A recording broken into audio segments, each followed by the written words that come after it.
We get a bit of a comparison between a brand new game between the Xbox Series X and the PlayStation 5, and things are looking incredibly good for the Xbox Series X. Now, we've known for a while that the Xbox Series X is a better piece of hardware.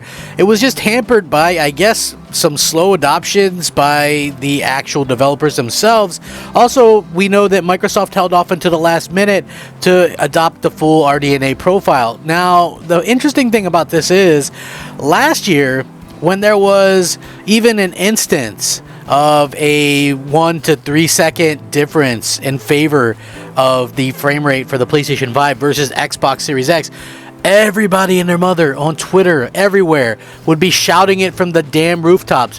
Look, the PS5 is outperforming the Xbox. Look at this. It's crazy. RDNA, blah, blah, blah. PS5, RDNA 6, and, you know, all this kind of nonsense, which is very ironic and very funny to me. Now, the other part of this is just the simple fact that we knew that eventually this stuff would catch up, and thanks to new updates and things, we see that the Xbox Series X has taken that next step. Not only that, but all this nonsense about the Xbox Series S suffering or bringing down things, absolutely asinine when you think about it, especially when you consider that they're having to code for PCs that are less than the Series S anyway. So, yeah, I mean, it's crazy to think. I mean, we also kind of have an idea that Microsoft is actually subsidizing the cost of the Xbox Series by $100 to $200. And if you don't know what that means, it means that they're losing that money on every sale of an Xbox Series. So, yeah, that's absolutely crazy to think about that, right? I mean, yeah, just it's hard to believe, but listen. Again, I think that Microsoft and Sony both take different kind of roads there. Microsoft wanted the powerful road. Microsoft is more service-based, so they figured they'll get the money back through, microtransactions in games or sales of games or Game Pass, and probably working out quite well with the news that we've heard recently. But this in particular announcement really showcases the Xbox Series X and how far it's come. I'm going to get into it. Stick around. Should be a good video. Hey, everybody, I'm Crap Gamer. This is Crap Gamer Reviews, back with another video. Thank you so much. You guys have been simply amazing. Please leave a like on the video. I'm looking to get 100 likes on here.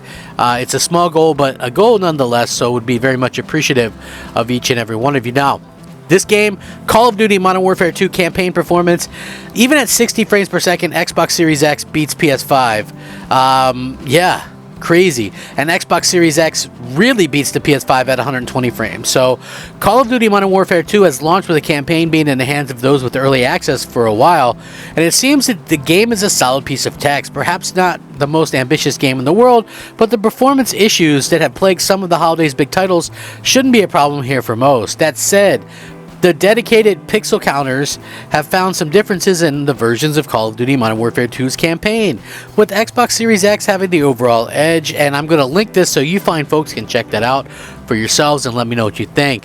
On both Xbox Series X and PS5, the Call of Duty Modern Warfare 2 campaign offers a 4K 60 frames as a baseline, although that resolution is arrived at through temporal upscaling. The video that revealed this doesn't actually specify what the native resolution is, but I'm sure Digital Foundry, because this isn't a Digital Foundry one, but Digital Foundry will probably reveal that the Series X has a higher native resolution as well.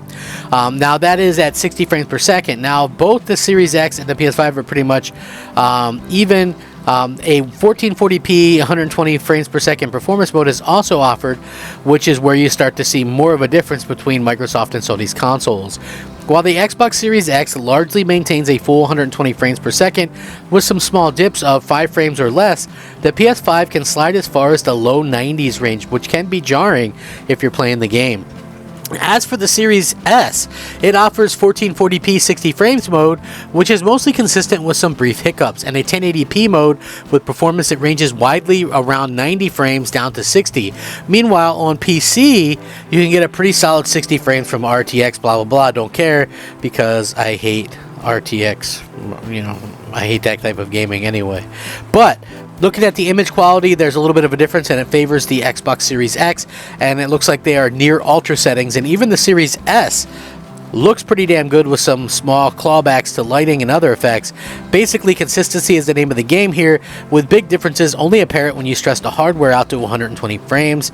Activision Blizzard had obviously in the news a lot lately with a lot of things going on, and it's nice to see that this game, which is heavily marketed with Sony, performing well on Xbox. And not only just that, but we're seeing lots of games perform extremely well on Xbox, despite the fact that people like to kind of mock Xbox and Microsoft and things like that. So it is nice to see how far things have kind of come, and how we're starting to see everybody coming together with these developers and things like that, kind of understanding exactly where the tech is at this particular time, which again, it makes all the sense in the world. This is the stuff that I think everybody was waiting for, and as fans, we're all trying to see, hey, what comes next, and what's Microsoft going to do next, and that's, I think, the thing that's going to really do a lot of developers some favors when we start seeing even more updates, because there have been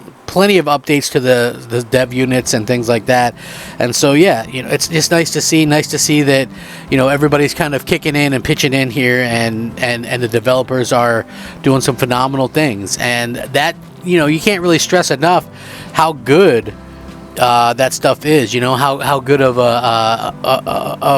a framework, how good of a base, how amazing the Xbox Series is. As I've always said, the Series X is by hands down the best console I've ever had, just from like the ability that it has to do things, to the backwards compatibility. All this stuff is really just amazing, and it blows my mind to see so many amazing things come from Microsoft, and a lot of the things that they promised come to 100% fruition.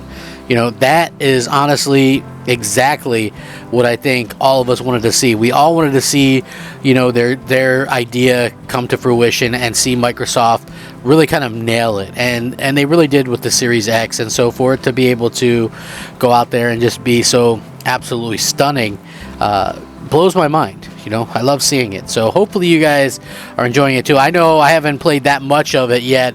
I mean, I played a ton of the campaign, obviously, but clearly I'm diving into the multiplayer, and what an amazing multiplayer it is too. It's like I get really a lot of old school vibe from it. So I hope that that's something that really happens. So yeah, anyway, with that being said, I want to take a minute to say I appreciate each and every one of you. Thank you so much for rocking out with me. You guys have been nothing short of amazing. I know that